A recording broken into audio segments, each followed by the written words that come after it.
সেদিন দুপুরের দিকে কবিতা পড়ছিলাম। হাজার মিথ্যে কথার মধ্যে সত্যি আছেন ঢাকা।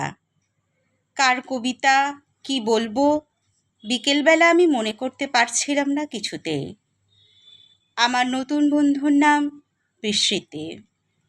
আমি তাকে জোরে বাতাস করছিলাম আর ছোট্ট ঘরটা থেকে হাঁক ছাড়ছিলাম, চা, আমাদের চা। সে কবে একদিন আমার জীবনটাকে আমি ভাসিয়ে দিয়েছিলাম হাওয়ায়। দিনগুলো ছিল রাংতায় মোড়া। মুখগুলো এখনো আমি তাকিয়ে তাকিয়ে দেখি।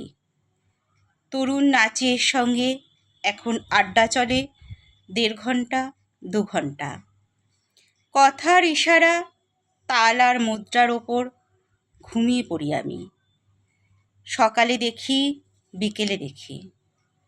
আমার মুন্ডুটায় ছিটকে পড়ে আছে আলমারির তলায়, আর আমার শরীরটা হাঁটতে শুরু করেছে ঠিক তোমাদের দিকেই।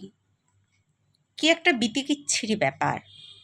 স্কুটারের পেটের মাল মশলা যেন ছড়িয়ে পড়েছে চারপাশে। নকল দাঁত খুলে জাঁদরেল এক ভদ্রলোক এখন চুমুক মারছেন টেবিলে।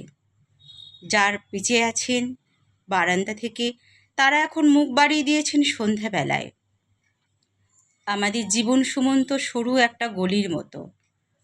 শাস্তি না পুরস্কার? এসো, আমাদের চিকিৎসা এবার আমরা নিজেরাই শুরু করি। এবার আর আয়োজন নয় শুধুই, এবার স্বপ্ন আর দুঃস্বপ্নগুলো চটপট লিখে ফেলা, অথবা গাছেদের কথাবার্তা নিয়ে চমৎকার কাব্যনাটক একটা।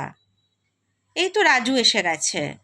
জীবনটা কীরকম তা বোঝার আগেই কি রাজু অদৃশ্য হয়ে যেতে হবে আমাদের? আমরা কি 2000, 3000, 4000 বছরের মমি? একটা পাংশু ধারাবাহিকতা শুধু।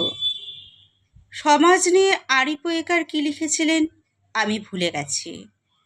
যা কিছু আমি তোমাকে বলেছিলাম টেলিফোনে, সেসব কথাগুলো তুমি মুছে ফেলো। দক্ষিণ থেকে সরোবর পেরিয়ে আজ একটা হাওয়া ছুটে আসছে হাসপাতালে।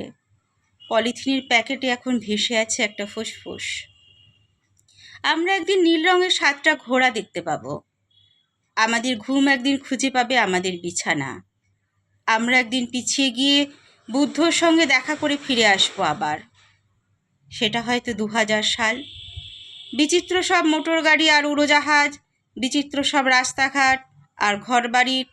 ঠিক কোন রাস্তায় আমরা ঘুরে মরছি, ঠিক কোন ঘরটায় বসে বসে আমরা গান গাইছি, ঠিক কোন রেস্তোরাঁয় বসে আমরা টিপ্পনি কাটছি। বেড নম্বর 22-এর দিকে তাকিয়ে তাকিয়ে আজ শুধুই এইসব কথা।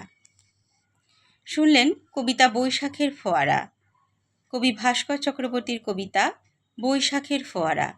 কবিতা পাঠকণ্ঠে আমি মৌমিতা পাল। নমস্কার।